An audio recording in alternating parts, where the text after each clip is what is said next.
মেলা যেতে গিয়ে দেখি যে রাস্তায় এত জ্যাম, তাই একটা রাস্তা বাদ দিয়ে এরকম ঝরে ঝরে মেলা যেতে হলো। আর মেলাতে নাগরদোলা চেপে যে এরকম হবে সেটা তো ভাবতেও পারিনি।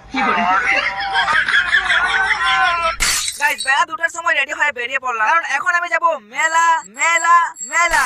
গাইস মেলাটা ছিল আমাদের গ্রামে, আমরা চাইলে হাঁটতে হাঁটতেও যেতে পারতাম। হ্যাঁ কিন্তু আমাদের তো ঢং বেশি, তাই আর কি গাড়ি নিয়ে যাচ্ছিলাম। আর খেতে কারো কাজ নাই, সবাই যাচ্ছে মেলা দেখতে, তাই আর কি রোড জাম হয়ে গেছে। মানে কি বলবো, সামনেও যেতে পারছিলাম না, পিছনেও যেতে পারছিলাম না, তাই আর কি মাঠের মধ্যে আমার বাইকটাকে পার্কিং করে দিলাম। হ্যাঁ কিন্তু এটা ছিল ইন্টারন্যাশনাল জাম, মানে গাড়ি তো দূরে থাক, হাঁটারও সুযোগ পাচ্ছিলাম না, তাই আর কি বাধ্য হয়ে রাস্তা বাদ দিয়ে এরকম ঝরে ঝরে যেতে হচ্ছিল। হয়তো এরকম ঝড়ঝাপ বেশ কয়েকদিন পার করে ফাইনালি পৌঁছে গেলাম মেলার গেটে। কষ্ট মষ্ট করে মেলার গেট পার করে মেলাতে তো ঢুকে গেলাম, আর আমার এটাতে চাপতে ইচ্ছে করছিল, তাই আর কি ওটার মালিকের কাছে গিয়ে বললাম, কাকা এটাতে চাপা হবে? আর কাকা বলছিল, গাল খাবি না এমনি এমনি চলে যাবি? আমি বললাম, কাকা 5 লাখ টাকা দেবো, শুধু একবার চাপতে দাও।